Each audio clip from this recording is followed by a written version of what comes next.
Hey guys, welcome back to Sin's Gaming Channel. Today we have my review of Wolfenstein 2, the new Colossus. So I just finished the game and I have somewhat mixed feelings about it.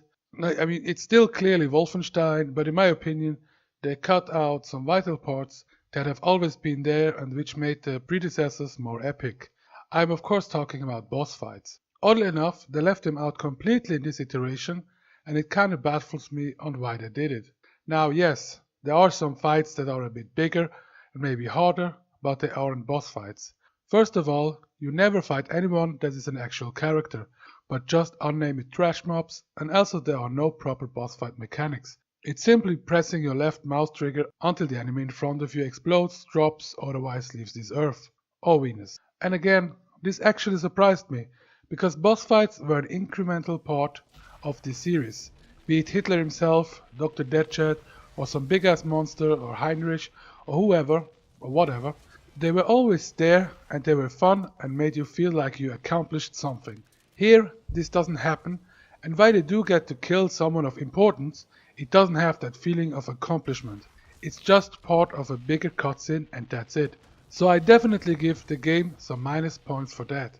Now to the rest of the game. While it continues more or less in the same way that the New Order left off, it somehow managed to make it duller than its predecessor. The missing boss fights are clearly a major factor, but that's not all. They also increased the number of cutscenes significantly compared to the New Order, but they also dumbed down the combat that happens in between. Now granted, I only played the game on regular difficulty, but I don't think that would have changed anything. The reason being that you do not have to employ any tactics or anything to take down whatever is in front of you. Fire enough bullets on anything, from a poor foot soldier to the biggest mech hounds and uber soldiers, will melt down and die. And you don't even need the big ass guns to do so, no. Your assault rifle will do the trick, granted if you have enough bullets for it. This brings me to another negative point, the weapons. Most weapons can be upgraded and you'd think that all of them are more or less useful to at least some degree, but that simply is not the case. In my game, for example, I used almost exclusively the pistol to one-shot any normal enemy, or the assault rifle with its armor-piercing bullets and bigger magazine. The AR would shred anything that came in front of it easily. And that was only if I didn't have a big laser or diesel gun, which you could find everywhere anyway and wreak havoc with it. And especially with those guns, the enemies never even stood a chance. Also, most weapons, upgraded or not, were simply useless. The assault rifle outperformed all of them. Why waste my time with a bad SMG or a shotgun if I can kill anything way faster with a pistol? And it didn't help that they just kept running towards me without any kind of tactic.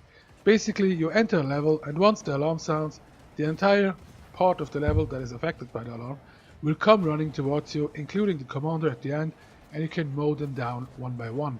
So the entire game becomes very trivial no matter the difficulty you play at. It simply changes the amount of bullets you need. With that in mind, here comes the next negative point, the lack of puzzles, enigmas, whatever you want to call it.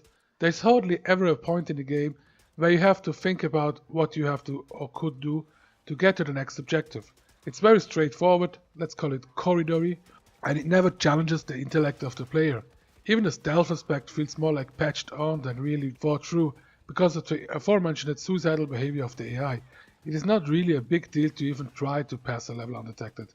It simply doesn't matter.